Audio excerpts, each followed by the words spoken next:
Good morning. We're glad you're here. Welcome to the second day of the Diversity and Belonging Conference. As you gather your belongings and take a seat, I'll just make a few announcements here. We're grateful to the First Congregational Church of Ann Arbor, who's hosting this. They graciously offered to be co-hosts. And this has been a welcoming church since its founding in 1847 on abolitionist principles. FCC graciously agreed to have us here as much as we needed, and this is working out beautifully with their fine piano for this morning. We're, in terms of our registration today, that will occur at the Michigan League. We'll do vaccine checks, and just a reminder to fill out your Responsive Blue Gust app each day for the symptom check. So more program books, coffee service will be available at the Michigan League, and we'll just walk together diagonally this way after this program, but I'll give you more information on that later. So we're honored here to have a vibrant team of musicians from Venezuela, and we were also supposed to have Venezuelan journalist Marielba Nunez. So we'll start this morning with Ana Maria Otamendi, and Simone Goya, and Horacio Contreras, who will perform, and they have a lecture recital for us, and then we'll announce the next events as they come to us. Thank you. Welcome to our wonderful guests here.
very much.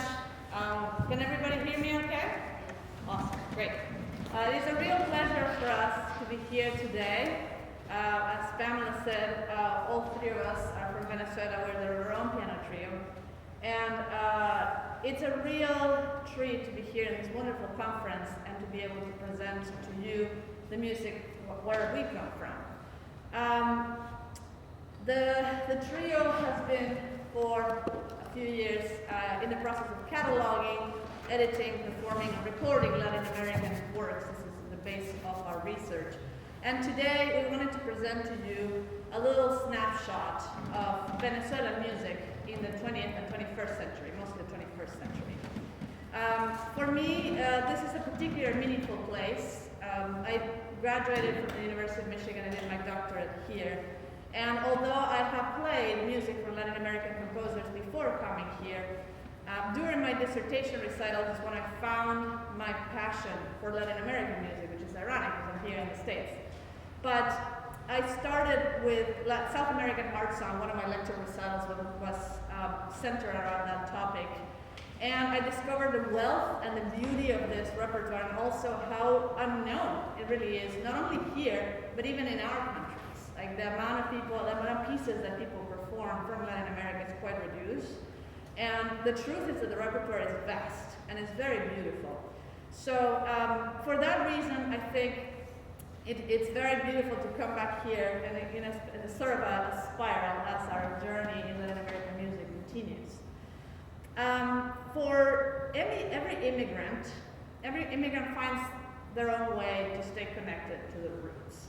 All three of us came here at different times of our lives, and Reinaldo, who will meet in a second, who's also part of our panel as well. And I think for a musician, it is only natural to do that through music. And in the case of Venezuelans, and I'm not going to talk a lot about the Venezuelan crisis because the next panel will be centered around that topic, but especially when you leave your country either because of violence or oppression or looking for better opportunities because you find that you have nowhere to grow or nowhere to go where you are, so you must find a reason or a place to be, which is what happened to all four of us. Then it's not only a need, but almost like a duty. I think for us, Venezuelans, we feel that by presenting this music to you, we're presenting Venezuela under a different light, which is not what you see in the news, which is always fabulous, you know? And it's for us to present Venezuela under a light of beauty, a light of excitement, of richness, of culture, which is why we're here today. So the piece that you just heard is actually just a part of the piece. It's called La Hamaca, which means the hammock, by a Venezuelan composer, Ricardo Lorenz. He's been here in the States for quite a long time. He emigrated before we did. And he has become a very, very well-known composer here in the United States. He was nominated for a Grammy. He just got a request from the LA Philharmonic to write a piece for them. It's going to be premiered in May. And he wrote that piece for us. And the reason behind the piece is it's inspired on a painting by Armando Reveron, which is one of the most renowned Venezuelan artists, which is where the name for our trio comes from. So it's a trio Reveron.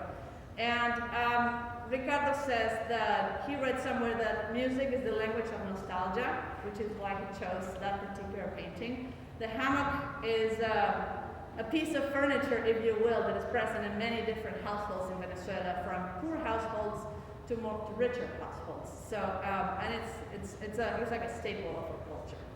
And then we also chose a piece by Inocente Carreño, who is from a different generation, and Horacio will tell you more about that piece, which will be the second piece in our program. That is a snapshot of Venezuela while democracy was present. Venezuela before the Chavez regime and before the massive exodus of Venezuelans, before 5.9 million Venezuelans left the country in the last 15, 20 years. So Horacio will tell you a little bit about the next piece. Yes, thank you again for hosting us here. It is also a pleasure for me to be here. I also graduated from the University of Michigan, and I was speaking yesterday with one of the professors here, and I told him, you know, because of my circumstances that is so hard for me to go back to my country, almost impossible. This is the place that I call home because this is the place where I know the most people that I love, and it's very special for me being here. The next piece that we will play is a part of the 3 collection of very short pieces, Miscellaneous, by Inocente Carreño. Inocente Carreño was a very important composer from Venezuela in the time that he held most of his activity during the democracy time, the so-called Fourth Republic. Inocente Carreño was born in 1919, and he was a student of Vicente Emilio Sojo, who was a major figure in Venezuelan composition and like most of all teaching, because he taught that, like I would say virtually every one of the next generation of composers from Venezuela, along those Carreño. Carreño's most known piece, I think, is a piece that is called after his place of birth, Margariteña, the Margarita Island, which is a very beautiful place. That's an orchestral, like a tone poem, just a symphonic poem that has been performed a lot by the Simon Bolivar Symphony, which is a staple orchestra of the El Sistema program where I come from. So Inocente Carreño's identity is very much linked to El Sistema, which is where I come from. The particular piece that we will play today also has another relationship to me because it was dedicated to my former teacher, William Molina, who was one of the most important teachers and cellists from his generation in Venezuela. Currently living in Mexico, and as you will hear, it's a very beautiful piece.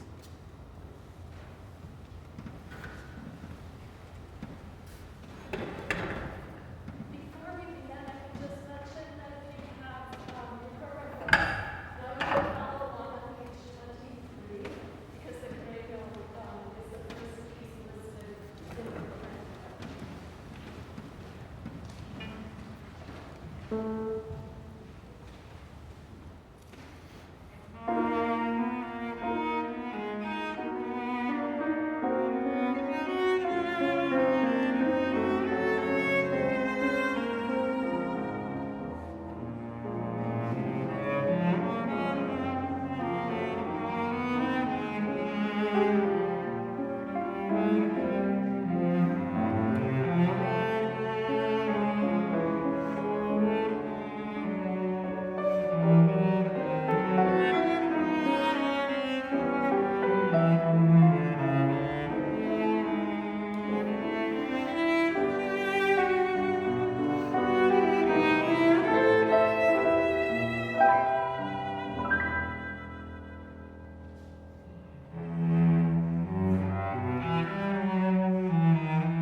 basically most works that involve cello from all of Latin America. And it's thank you. Hello? Okay, yes. It's a resource that is free and it's available to anybody, and it's a great place to find new repertoire. It tells you where to purchase a lot of this music or where to find it, the editions, etc. It's a really wonderful resource. And I'm doing a lot of research in this regard as well, and I have a handout that I usually give to people that are interested in this repertoire that talks about many different composers, living composers and not living composers from all of Latin America, and resources and places to listen and to get this music. So if anybody is interested in discovering more of this, either for yourself or your students, please come find us after this presentation and we can share this with you. That's one of our main goals, is to get more people to perform this music. Yes. I have to say that the person that gave me the idea for that is present here, and thank you very much, Professor Clay, for that idea. It has been wonderful. And now I would like to welcome our friend and colleague, Reynaldo Moya, who will tell you a little bit about the last piece in our program. It was written by him for us. Good morning, and thank you so much for having us here. It's an honor for me to be a part of this wonderful conference. So my story is a little bit different, right? I came to the United States when I was much younger. I was 14. And my identity as a Venezuelan is something that I've had to work in some ways harder to keep, because I've had longer to kind of to hold on to it. And it's interesting how these things, you don't necessarily always think about them right away, but they have a way of kind of sneaking in under the surface. And two things coincided came together for this particular piece, Diaspora, that you will hear today. The first one was working with these two wonderful Venezuelan musicians, and I think it was the first time that I had written a piece expressly for a premiere by like two Venezuelan musicians, like exclusively Venezuelan musicians. I had worked with Venezuelan musicians before, but it was kind of in the mix with others, and there was something about this collaboration that gave me the freedom to, I guess, explore what that means to me in a different way. And the second thing that happened was the birth of my son, and I will talk a little bit more about that in the later panel today.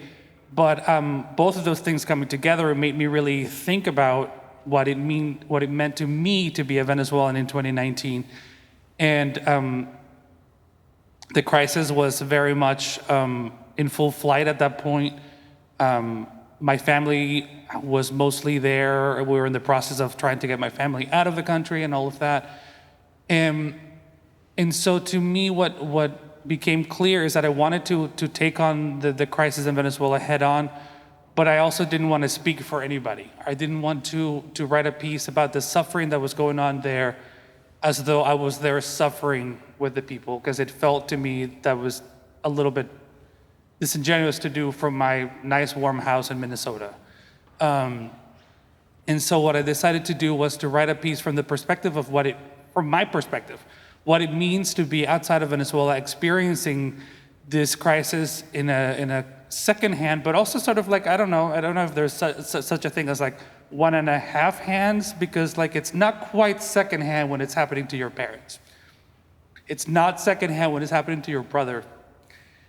And so some of these things that I dealt with in this piece, especially this movement that you will hear today here about the todo bien, mijo, Pasacalia is the todo bien is kind of a refrain that Venezuelans just say to each other, especially when you're talking to your parents. You call your parents like, "How are you, Mom?" And they say, "Oh, todo bien, mijo.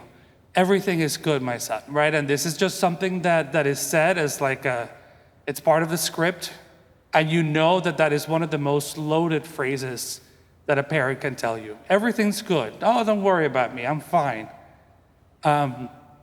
And so what I wanted to do with this particular movement is to write a kind of pasacalia, right? That would, I thought that this form would be a beautiful conduit to this kind of situation where there is an underlying current. There's a subtext to this conversation.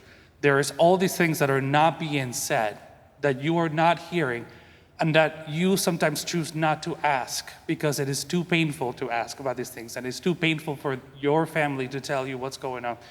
And so what you hear is it's a musical line that you will hear. It starts with a cello cadenza, but the Passacaglia theme enters in the piano, and then the rest of the piece, you will hear that tune, but it's not really all that present. Like if you're really paying attention, you can hear it.